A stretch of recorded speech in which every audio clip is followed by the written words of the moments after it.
Hi guys, welcome to my channel. Let's go and check out 10 most pointless WWE re-signings ever. Before we start with the video, if you are interested in SmackDown, Raw, as well as NXT recaps and review and reaction, check out my Patreon. I upload those as well as other WWE old classic matches. Right now I am on the road to Royal Rumble, so I'm reacting to the best Royal Rumble matches. If you're interested in that, you can check out everything and more on my Patreon. So yeah, let's go. This is what the world is watching.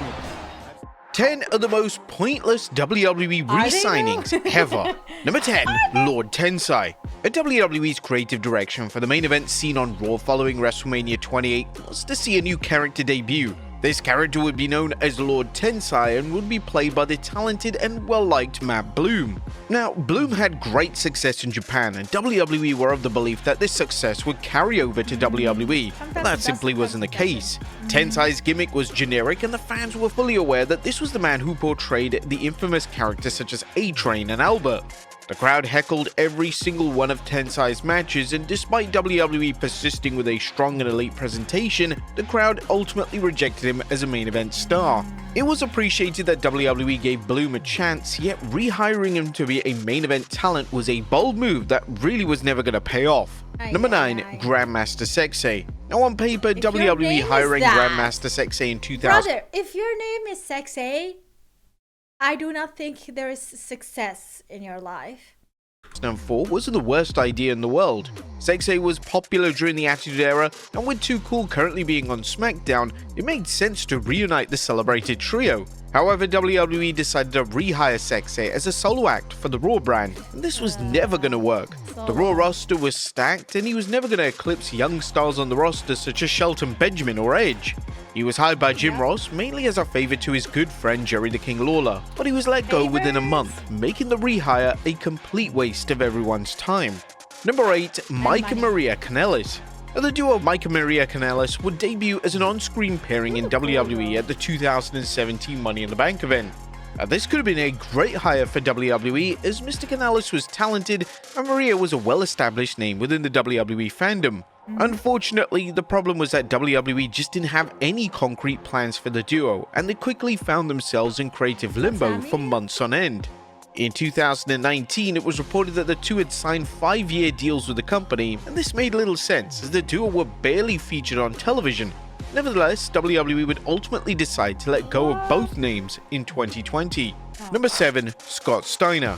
Scott Steiner was re-signed to WWE in 2002, and from the moment the former WCW World Heavyweight Champion returned at the Survivor Series event, it was virtually guaranteed that Steiner would be a main event star. Steiner received a nuclear reaction at the event, and he was placed into a program with then world champion Triple H on Raw. This highlighted that WWE had really high hopes for Steiner. There were even rumors that Steiner could potentially be cemented as a top babyface on the Raw brand. But there was a big issue. Steiner had drop foot, and this meant that his work had regressed dramatically. Steiner's 2 pay-per-view showdowns with Triple H received universal disdain by fans, and by the time Steiner wrestled the game in a rematch at 2003's No Way Out pay-per-view, the fans firmly decided to turn against him. Following these 2 duds on pay-per-view, WWE moved Steiner down the card, and he would even miss out on the prestigious spot on the WrestleMania 19 match card. Speaking on Grill and JR, Jim Ross reflected on re-signing Steiner, and the Hall of Famer had some interesting comments to make. Yeah, he wasn't. Scotty wasn't healthy to the level that he could go out and be an athlete that he was coming out of Michigan. His body was taking a toll, and a lot of those big muscle guys have that issue, and I think just Scotty wasn't healthy. His injuries and culmination of injuries simply did not allow him to have his normal, back-in-the-day athletic match. Plus, he was getting older. Now, it was widely reported that WWE were made aware of Steiner's drop foot in April of 2002, so they should have had the foresight to realize that rehiring him was a bad financial move. Number 6, Test. And when WWE relaunched the ECW brand in 2006, they decided to rehire a number of former WWE talent, and one of them was Test.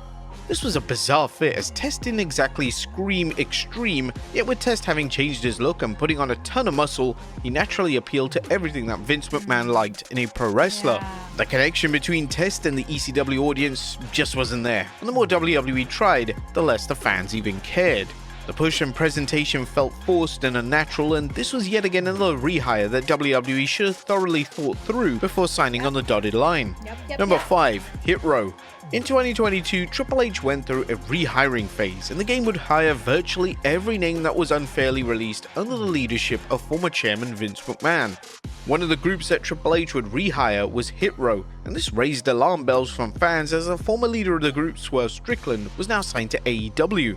The other names in the group just lacked any star power, and their in-ring work was subpar at best. The company itself would struggle to secure a place for the faction on the roster, and all members outside of BFAB were eventually cut from their WWE deals.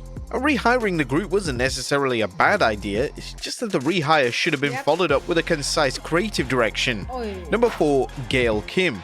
Gail Kim made a brave choice when she decided to leave an acclaimed TNA career behind in favor of returning to WWE. By the time Kim returned to WWE in 2009, the women's division was in a very poor state, and the women would barely be able to receive 5-minute matches on television. WWE knew they had no plans to put focus on the women's division, so they made the rehire a very questionable call, and a lot of fans knew it was a complete waste of time. Some fans questioned why Kim didn't have the foresight to realize that a return wouldn't amount to anything, and Kim had a great answer to this during an interview with 411 Wrestling.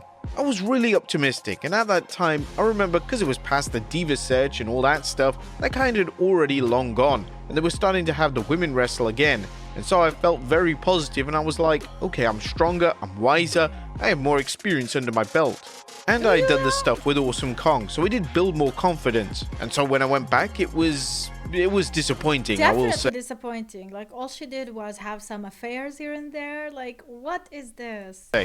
Kim's run would of course be a total bust, and she would end up leaving the company once again in 2011.